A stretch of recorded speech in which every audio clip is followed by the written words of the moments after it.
a conocer un segundo video del multihomicidio en León, Guanajuato, en donde murieron mujeres y niños. Fueron desalojadas las instalaciones centrales del PRD después de perder su registro. ¿Cuál será el futuro de los militantes de este partido? Vamos a platicar con Miguel Ángel Mancera. Hunter Biden, el hijo del presidente de Estados Unidos, fue declarado culpable de posesión ilegal de armas de fuego. Le tengo los detalles. Y le digo cuándo y a qué hora será la Marcha del Orgullo en la Ciudad de México.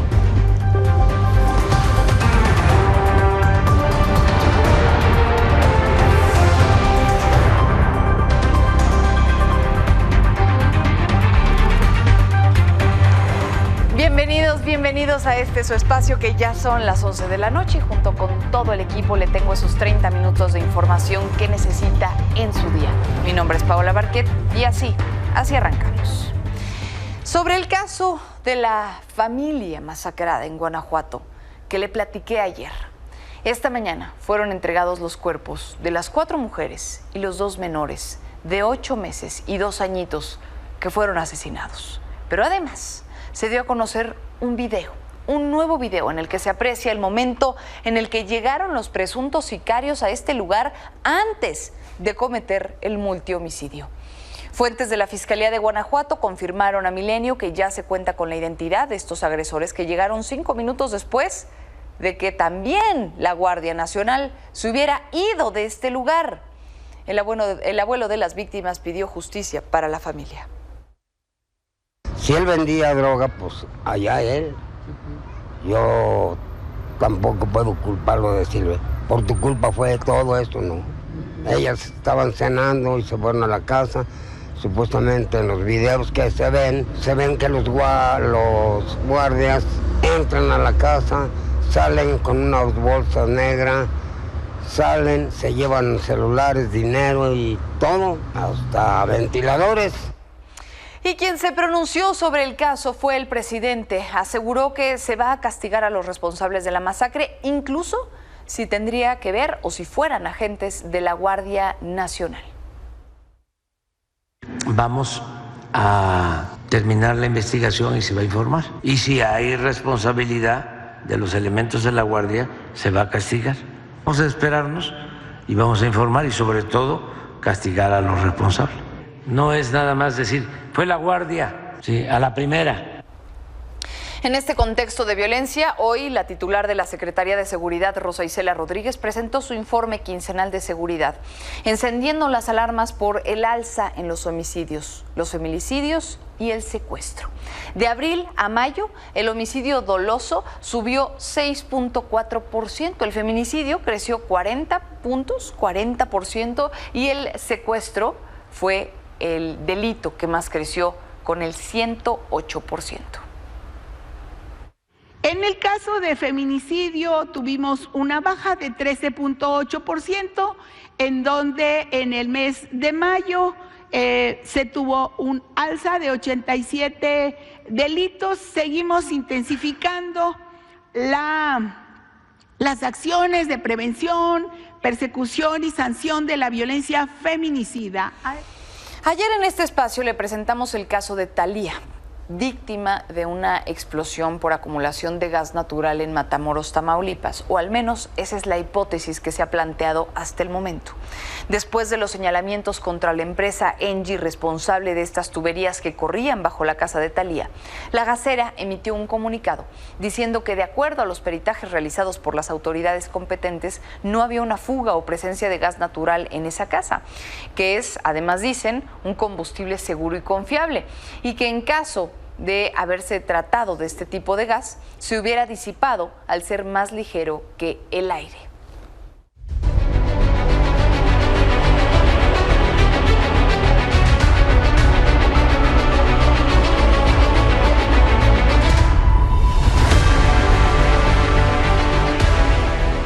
¿Cómo se están están llevando a cabo los primeros días después de la confirmación del triunfo de Claudia Sheinbaum para ella? Después de que ayer se reunió con el presidente Andrés Manuel López Obrador para hablar de la transición entre administraciones, hoy la presidenta electa anunció que lo va a acompañar siempre sí en su recorrido por el norte del país. Ya estamos viendo cómo voy a acompañar al presidente Andrés Manuel López Obrador este fin de semana y vamos a estar, si así nos lo permite la agenda, acompañándolo los días que él salga para poder platicar sobre diferentes temas. En este caso va al norte del país y pues lo acompañaré en aviones comerciales porque pues evidentemente yo no puedo usar de ninguna manera recursos públicos del gobierno federal. Entonces pues, lo estaré acompañando, eso sí, pues probablemente me invite a los recorridos en auto. Horas más tarde, la futura presidenta se reunió con una comitiva del gobierno de Estados Unidos para abordar la política de seguridad que van a llevar durante su administración, que arranca ya el próximo 1 de octubre. Estuvieron presentes Omar García Harfuch, Juan Ramón de la Fuente, la asesora de Seguridad Nacional estadounidense Elizabeth Sherwood Randall y Ken Salazar, el embajador de Estados Unidos en México. Este primer encuentro marca el inicio ya de un diálogo que busca fortalecer la colaboración entre ambos países. La propia Claudia Sheinbaum se reencontró también con el empresario Carlos Slim en el Museo Sumaya. La futura presidenta dijo que pudo platicar con el ingeniero por tan solo unos minutos y también se reunió con el investigador emérito del Instituto Nacional de Enfermedades Respiratorias, Moisés Selman, que hoy fue honrado con un premio precisamente de la Fundación Carlos Slim por su trayectoria en la investigación de salud en la organización. Y hablando de Claudia Sheinbaum, hoy con el presidente volvió a insistir en reformar al Poder Judicial a pesar de la polémica y negaron que la economía se vaya a ver afectada por la propuesta. Está el Poder Judicial secuestrado, tanto por la delincuencia organizada como por la delincuencia de cuello blanco. Entonces, necesitamos esa reforma. O sea, es urgente que se Sí, urge. Entonces entiendo muy bien de que no les guste y empiezan algunos a presionar para ver si hay nerviosismo en los mercados. Nuestra economía está muy fuerte, afortunadamente. Yo digo que hay que entender la reforma. Yo creo que todo el mundo en este país, si ustedes hacen una encuesta, es más, voy a proponer que se haga una encuesta, de qué opina el pueblo de México sobre el Poder Judicial, cuál es su opinión. Y lamentablemente, porque además hay muchas honrosas excepciones, la gente tiene una percepción de corrupción del Poder Judicial. No tienen por qué preocuparse. Pues ese es nuestro mensaje a los inversionistas. No es una cosa contra la otra. En México va a seguir habiendo Estado de Derecho. Y a propósito del polémico tema, por la tarde se reunió con Ricardo Monreal, con Arturo Saldívar, con Adán Augusto López, Ignacio Mier y Juan Ramón de la Fuente para determinar ya el rumbo que va a seguir esta reforma o que seguiría. Será mañana cuando ya van a dar más detalles de esta reunión. Y el peso sigue depreciándose desde hace más de una semana. Hoy nuestra moneda se depreció 1.68% frente al dólar. Eso quiere decir que cerró en 18.48 pesos.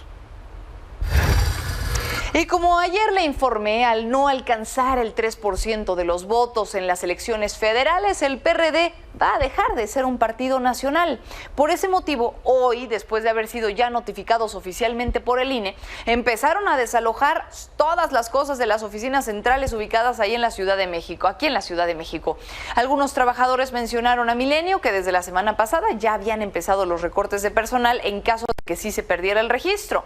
A pesar de toda la situación, algunas militantes del PRD aseguran que esto es parte del renacer del partido.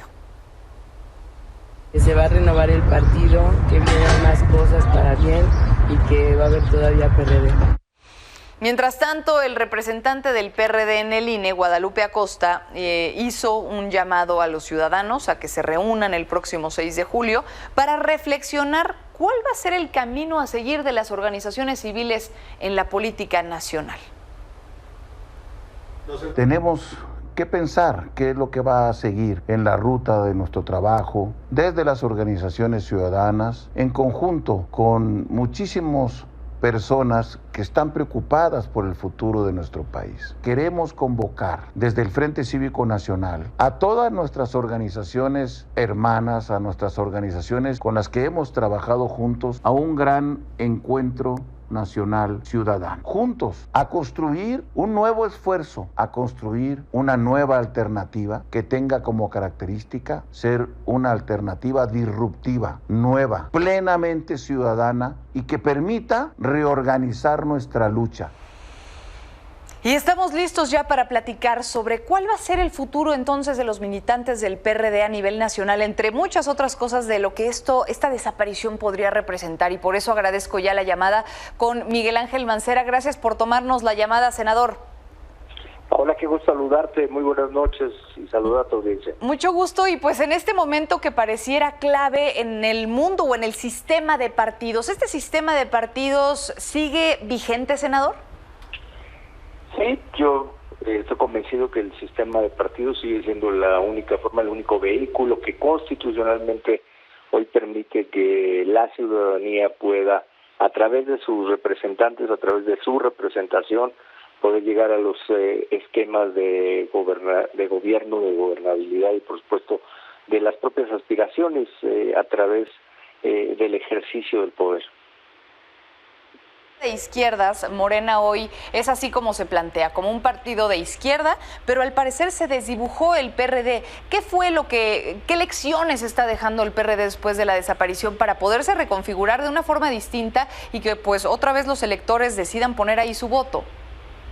Mira, yo creo que el PRD vivió en al menos las 3 últimas o 4 últimas elecciones en el momento que optó por estos esquemas de alianza, pues allí jugó una apuesta que en cada una de ellas fue mermando su porcentaje. Esto es así, Paula, porque hay algo que coloquialmente dentro de la propia política se conoce como el efecto popote, y es el partido más grande absorbe la votación de los partidos más chicos. Claro. Entonces, eso ha sucedido también en la otra alianza y lo vemos clarísimamente con el PT, con el propio Verde, solo que ellos hicieron una estrategia en donde se permitía, hubo una transferencia de votos, como fue el caso del Estado de México, y donde no, fueron solos también, en varias partes de las elecciones fueron solos, donde consideraron que podían tener fuerza y podían tener votación que les permitiera, claro, esto que es el porcentaje de conservación. Claro. Entonces lo que me está diciendo es quizás el tema de los pactos o de estas uniones entre partidos es lo que puede ser que ya no esté vigente si es que no se maneja como ocurrió en el caso del PT, el Verde con Morena, en donde ya estaban distribuidos los porcentajes al momento del voto, ¿no? Sí, es clarísimo, porque en la votación así lo observas. No obstante que se va en la alianza, obviamente la carga de votación va hacia el partido más grande, y el partido más pequeño empieza a perder en cada uno de estos ejercicios, empieza a perder porcentaje, pues hasta ahora que pues ya no se alcanzó el mismo. Ahora déjeme preguntárselo así de directo. En el PRD nunca ha sido secreto que pues hay tribus, hay corrientes, porque de hecho así nace, ¿no? Desde los años 70 sí era en contra, digámoslo así, del PRI tradicional, pero estaba formado por diferentes ideologías y pareciera que al principio, así como los unió, al final terminó por deshacerlos. Había una ruptura muy clara, ¿no? ¿Esto pudo haber afectado? Mira, yo creo que en este caso fue efectivamente el ejercicio electoral tal cual como se planteó. Esta alianza, pues se sabía que corría un gran riesgo el PRD, se apostó a que se pudiera alcanzar la votación de porcentaje mínimo, pero pues no salió el porcentaje. Todavía, y me parece que se tiene que hacer, pues se agotarán los recursos jurídicos ante los tribunales, para efectos de poder rescatar alguna parte de la votación. Lo veo cuesta arriba, pero lo que sí está, Paula, y lo que me parece que vale la pena rescatar son las votaciones en los estados, en las entidades federativas, como es el caso de la Ciudad de México, en donde se conserva el registro para la Ciudad de México.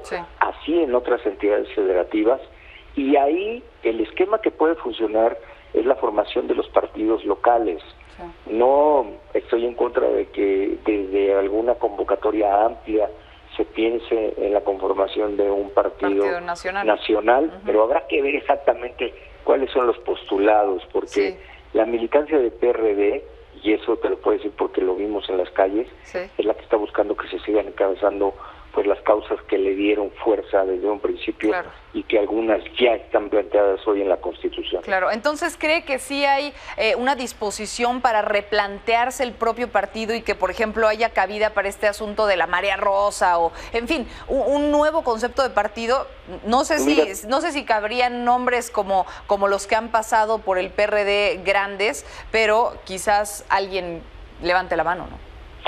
No pensaría yo en encasillarlo en este momento a una sola línea de acción o a una sola forma de pensar.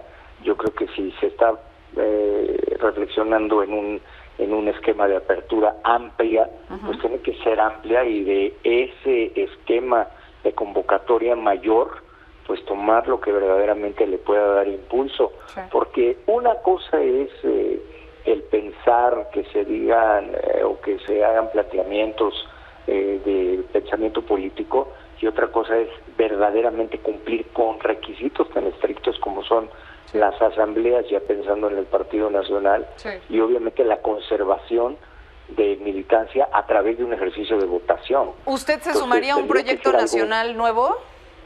Sí, es decir, de todo lo que ha quedado, se puede pensar en una convocatoria mayor, pero me parece que en este momento, el rescate debiera ser de las fuerzas locales que tienen por lo pronto el PRD, porque de lo contrario, Paola, si no se hace esto, entonces el procedimiento de liquidación y de disolución total, pues va a acompañar a todas estas fuerzas locales si es que no se toman las providencias jurídicas necesarias. Pues sí, ojalá que sea un momento de reflexión, no solamente para el PRD, sino, como se lo decía en un inicio, para todo el sistema de partidos, que definitivamente pareciera los mexicanos empiezan ya a no sentirse representados por muchos de ellos, así que ojalá que ese ejercicio de reflexión y de reinvención se haga también desde la clase política. Muchísimas gracias, senador, y vamos a estar pendientes de lo que pase con todos los militantes.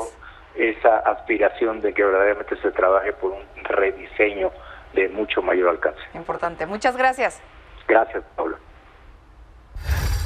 Y antes de irnos a un corte, ya se anunció la fecha para la Marcha del Orgullo en la Ciudad de México de este año. La movilización Pride se va a llevar a cabo el sábado 29 de junio en punto de las 10 de la mañana, partiendo desde el Ángel de la Independencia. Recordemos que la marcha busca visibilizar las luchas y los logros de la comunidad LGBT+, así como promover la aceptación y el respeto hacia todas las personas, sin importar su orientación sexual o identidad de género. Con esto nos vamos a un corte y regresamos. Cientos de turistas fueron desalojados del Palacio de Versalles después de un incendio. Le tengo los detalles. Bien, y hablemos ya de este tema sobre Hunter Biden, el hijo del presidente Joe Biden, quien fue declarado culpable por posesión ilegal de armas mientras consumía estupefacientes. Por los 3 cargos de los que se le acusa, Hunter Biden podría pagar una pena de hasta 25 años en prisión, además de una multa de $250,000. Hasta el momento no hay una fecha establecida para que le dicten sentencia. Esta es la primera vez que el hijo de un presidente en activo de Estados Unidos es declarado culpable de algún delito.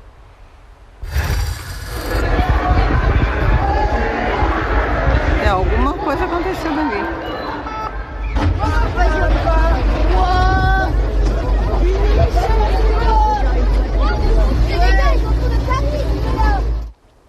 Así fue como algunos turistas fueron desalojados del Palacio de Versalles en Francia por el incendio. Los primeros reportes señalaron que el fuego inició en el techo, donde un equipo de trabajadores realizaban obras de renovación del recinto.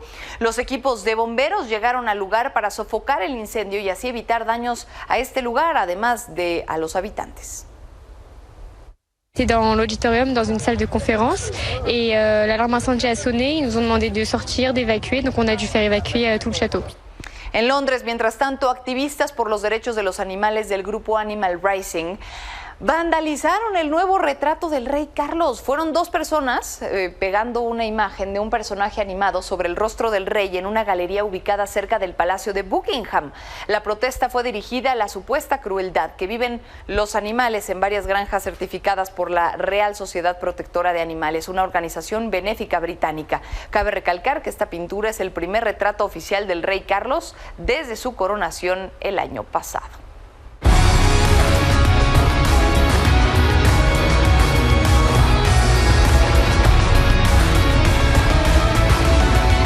Mineli Ataide, cuéntanos qué está pasando en el mundo de los deportes, tu espacio.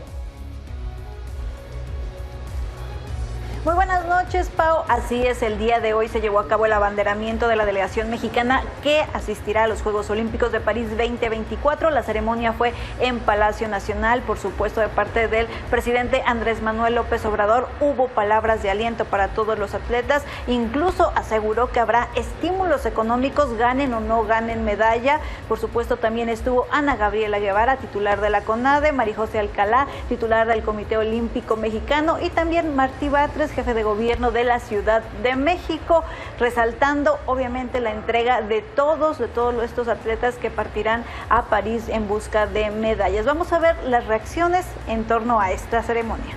Se anunció la posibilidad del estímulo económico una vez más. No está definida la cantidad, estamos en cierre de administración. Tendré que esperar a que él dé el monto y se defina la cantidad posible para el equipo mexicano. Por cierto, Pau, siguen los señalamientos hacia Ana Gabriela Guevara. Se dice que ha desviado 626 millones de pesos de la CONADE. De esto se le ha preguntado en varias ocasiones a la ex deportista y bueno, ella dice que hasta el momento no le han comprobado nada.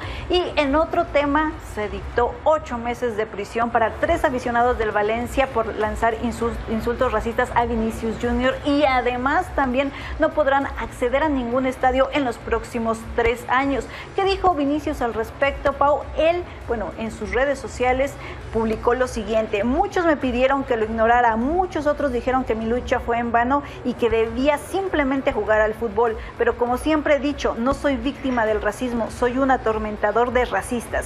Que otros racistas tengan miedo, se avergüencen y se escondan en las sombras, de lo contrario estaré aquí para cobrar. Gracias a la Liga y al Real Madrid por ayudar con esta convicción histórica. Más por venir, es lo que dijo Vinicius Jr. después de esta noticia. Así la información deportiva, Pau. Yo regreso contigo. Gracias, Mineli Ataide.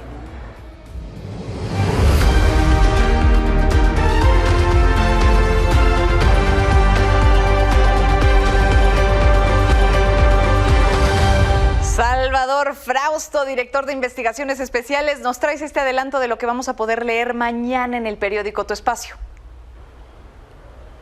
Buenas noches, Paola. Te traemos aquí un adelanto de lo que vamos a llevar mañana en la edición impresa de Milenio Diario, en el cual hicimos un reportaje especial con 3 escenarios de qué pasaría si la representación del Congreso se basara en la ley que aprobaron los partidos políticos en el 2014, que es la ley vigente. Con esa ley, lo que pasaría es que Morena y sus aliados tendrían mayoría calificada, es decir, para poder hacer cambios constitucionales en la Cámara de Diputados, y se quedarían a 2 o 4 senadores de tener mayoría calificada, lo cual lo podrían negociar con el Movimiento Ciudadano o con algunos disidentes del PRI o del PAN. En el caso de que la ley de 1996 aplicara, que es lo que está reclamando la oposición, Morena y sus aliados no tendrían mayoría calificada ni en la Cámara de Diputados ni en la Cámara de Senadores. En cambio, si no hubiera plurinominales para nada, Morena y sus aliados tendrían más del 90% de la representación en la Cámara de Alta y más del 80% de representación en la Cámara Baja. Este es un reportaje de mi compañero Temoris Greco, que explica con puntos e IES cómo va a quedar el Congreso en la próxima legislatura. También traemos un reportaje de mi compañero Fernando Damián, en el cual explicamos cómo se perfila que la Guardia Nacional va a tener, por una parte, una composición militar, pero con una formación ciudadana, policíaca, en la cual habría una repartición de tareas en cuanto a la formación que generen los militares sobre los policías. Y finalmente traemos una crónica de las colaboraciones que tenemos con el periódico El Mundo, en el cual explicamos cómo los marines ucranianos participaron en una operación suicida en aquellos terrenos. Es una crónica imperdible y que se las vamos a contar con muchos detalles en la edición impresa del día de mañana. Buenas noches, Paola. Buenas noches, no nos lo perdemos. Gracias, Salvador Frausto. Y para irnos bien y de buenas, se dio a conocer que científicos estadounidenses crearon un nuevo gel anticonceptivo para hombres. De acuerdo con una revista especializada en el tema, la aplicación de este gel ayudará a suprimir la producción de esperma de forma rápida. Este anticonceptivo representa un avance en la medicina y, por supuesto, también para que, así como las mujeres, los hombres también tengan la responsabilidad anticonceptiva. Gracias siempre y nos vemos por aquí mañana. Descansen.